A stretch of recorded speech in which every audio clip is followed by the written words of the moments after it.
जागते रहो। जय वाल्मीकि, जय अंबेडकर। साथियों, 2-3 दिन जरा बहुत व्यस्त रहे। ठेकेदारी के विरुद्ध राजनीतिक युद्ध शुरू है, प्रचार प्रसार चालू है और हमारे कैंडिडेटों को सितार चुनाव चिन्ह मिला है। सुल्तानपुर माजरा से दीपक कुमार भाई, दीपक प्याल जी, वो मैदान में हैं। नई दिल्ली से बहन भावना, वो मैदान में है। मैं खुद दिल्ली कैंट से हूँ। ये हमारी लड़ाई, ये वोट की हार जीत की लड़ाई नहीं है। ये हमारी लड़ाई है समाज को जगाने की लड़ाई, समाज को उसके संवैधानिक अधिकारों के बारे में बताने की लड़ाई, उसको आगाह करने की लड़ाई कि आगे जो जिस राजनीति में वो अभी फंसे हुए हैं, वो राजनीति उनके लिए क्या गड्ढे खोद रही है। और ये बताने की लड़ाई कि लोकतंत्र में बहुमत की जीत होती है और बहुमत तुम हो। दिल्ली जीत लो। दिल्ली जीत लोगे तो पूरे देश में अपने वाल्मीकि समाज के लिए आप आवाज उठा सकते हो, लड़ सकते हो। और सिर्फ वाल्मीकि समाज नहीं, तमाम मजदूर वर्ग, मेहनत कशों की आवाज बन सकते हो। दिल्ली देश की राजधानी है। अगर दिल्ली में अगर अपना कोई आजाद उम्मीदवार हो जो किसी पार्टी के इशारे पे काम ना करे, उसकी आवाज किसी पार्टी के इशारे पे ना खुले, ऐसा आजाद जो स्वयं अपनी मर्जी से पूरी आजादी के साथ अपने लोगों की आवाज बन सके,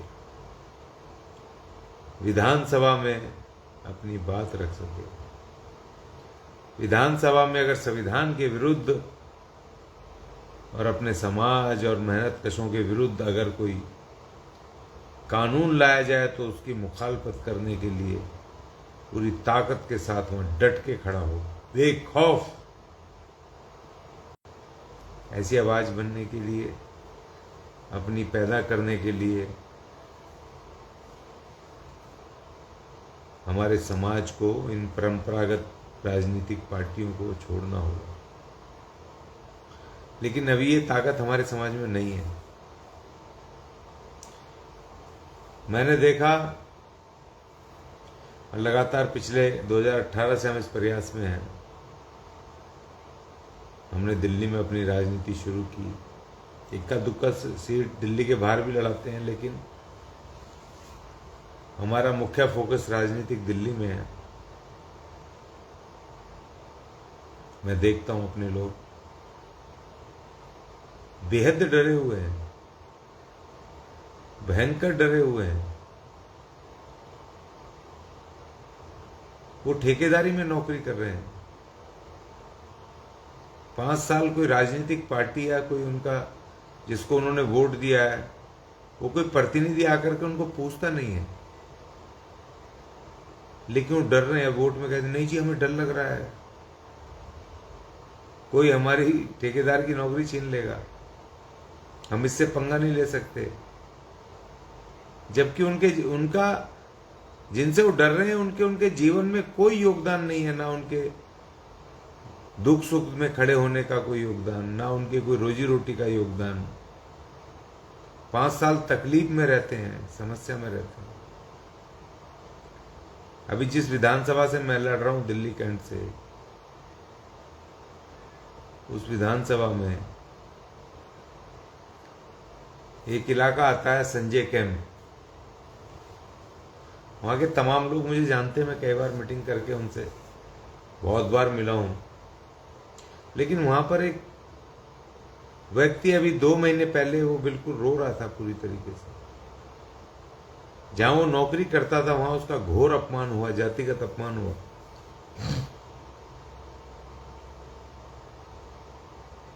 किसी ने उसकी नहीं सुनी।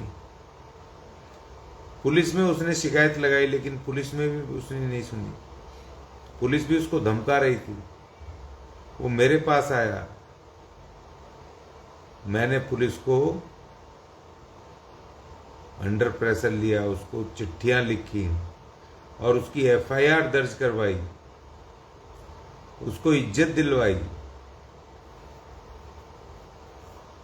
वो आदमी आज दूसरी राजनीतिक पार्टी से खड़ा है, जिसने उस पार्टी के साथ की जो उसके दुख में साथ नहीं आए। जिस पार्टी की सत्ता है देश में, जिसका गृह मंत्री है, जिसका प्रधानमंत्री है, वो उसके दुख में शामिल नहीं हुए। मैं गया, मैंने पुलिस से झगड़ा मोल लिया, मैंने उसकी एफआईआर दर्ज करवाई। जब कोई उसके साथ नहीं था तब मैं था, लेकिन आज करने ही नहीं था। डर लग रहा है मैं अपने इसके साथ खड़ा हो जाऊं, इस पार्टी में खड़ा हो जाए। भाई कोई बात नहीं, खड़ा हो जाए, डर तो कोई बात नहीं। मेरी तकलीफ ये है कि मैंने समाज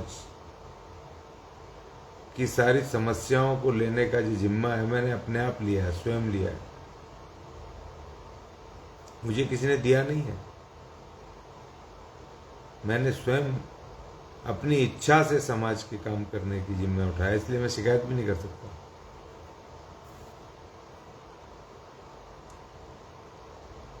इसलिए शिकायत नहीं कर सकता क्योंकि मुझे दिखाई दे रहा है कि आने वाला भविष्य इनका अंधकार में है। ये सारे राजनीतिक दल सब आपस में एक हैं, सब भाई भाई हैं, नूरा कुश्ती कर रहे हैं।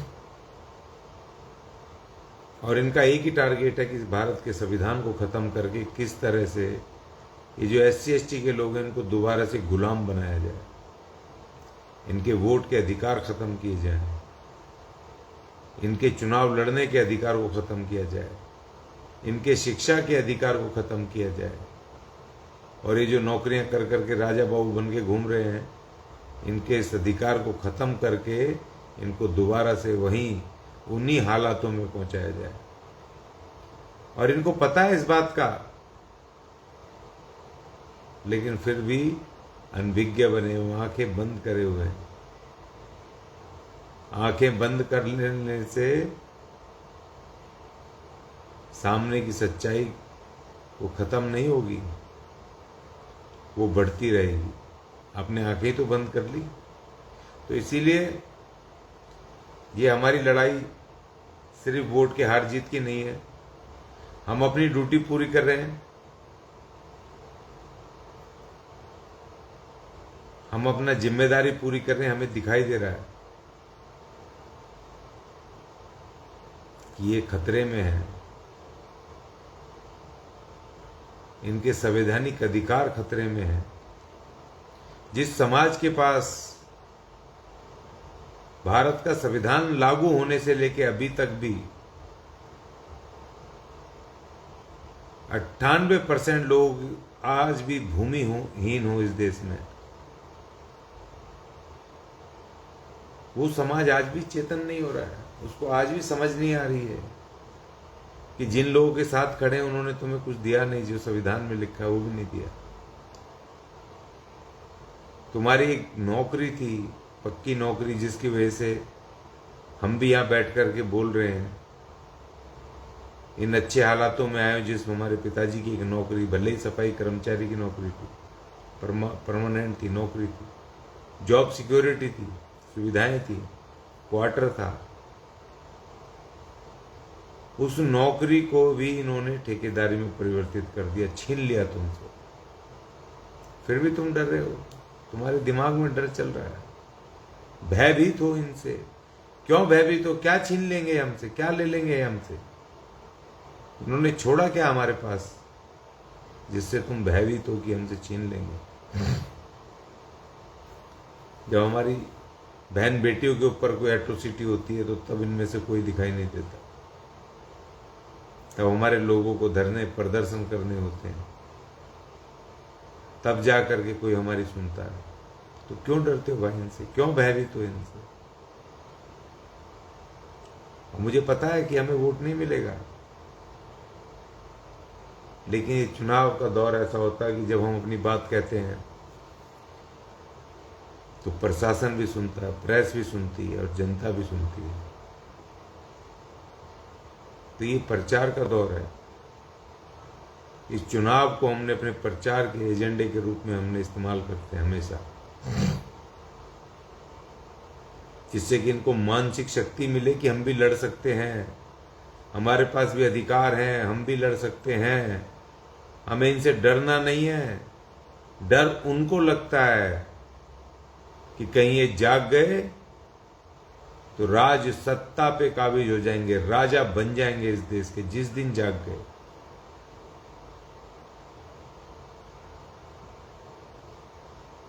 लेकिन इनमें डर, पता नहीं किस बात का डर है, क्यों डर है भाई? क्या दिया इन्होंने तुम्हें जो तुम डरते हो? हमारे बाप ने दिया, बाबा साहब ने दिया है। इसलिए दिया था कि तुम वो वोट जो तुम्हें राजा बनने के लिए दिया, तुम दोबारा इन्हीं मनुवादियों को राजा बनाओगे, इन्हीं की ताकत बन के खड़े रहोगे, जिन्होंने तुम्हें सदियों सदियों से अछूत बनाया, तुम्हारे पूर्वजों पे घनघोर अत्याचार करे। दोबारा इन्हीं को शक्ति देकर के गुलाम बनना जा रहे हो, स्वयं गुलाम बनने जा रहे हो, अपने आप भी गुलाम बनने जा रहे हो। भाई हम अपनी जिम्मेदारी पूरी कर रहे हैं, हम तुम्हें समझा रहे हैं, समझ जाओ।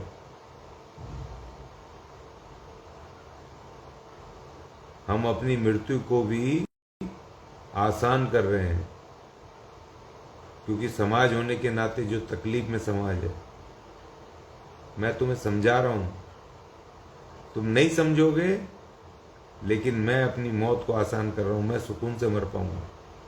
मुझे तसल्ली होगी कि मैंने कोशिश की इनको समझाने की, कोशिश तो की, तुम समझो ना समझो भाई, लेकिन ये मेरा वादा है कि मेरे जीते जी नहीं समझोगे। लेकिन मैं कह के जा रहा हूं आज, इस वीडियो को संभाल के रखना, कि मेरे मरने के बाद तुम मेरी वीडियो को ढूंढ ढूंढ करके सुना करोगे, रोया करोगे कि वो क्या बोलता था। लेकिन तब तक बहुत देर हो चुकी होगी, बहुत देर हो चुकी होगी।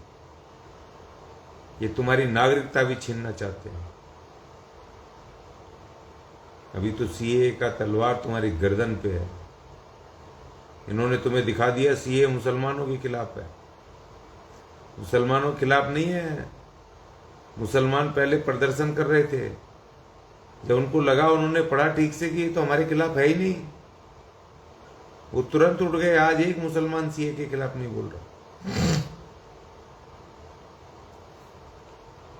अभी तो तुम्हारी नागरिकता छीन करके तुम्हें वहीं पहुंचाएंगे जहां से तुम्हें बाबा साहब ने निकाला था, और उसकी जिम्मेदारी तुम्हारी अपनी होगी, कोई और जिम्मेदार नहीं होगा।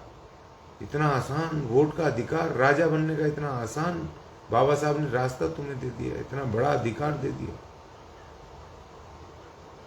तुम फिर भी लगे हो उन्हीं के पीछे, उन्हीं के झंडे उठाने। तुम्हारी आने वाली पीढ़ियां तुम्हें कभी माफ नहीं करेंगी, कभी नहीं।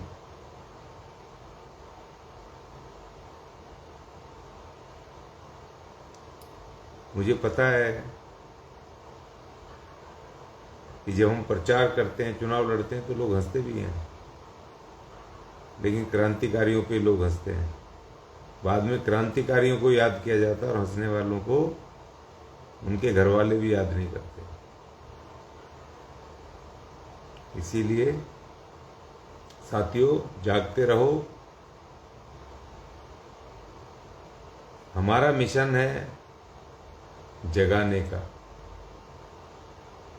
और वो निरंतर तक जारी रहेगा जब तक हमारी सांस, अंतिम सांस रहेगी शरीर में, तब तक रहेगा। क्योंकि ये जिम्मा हमने अपनी इच्छा से खुद लिया है, समाज ने नहीं दिया है।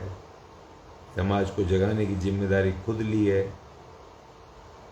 तो इसलिए मरते दम तक, आखिरी सांस तक इसको मैं और मेरे क्रांतिकारी साथी जो समझ गए हैं और जो लगे हैं, हमारी बहन बेटियां, हमारे नौजवान, हमारे लोग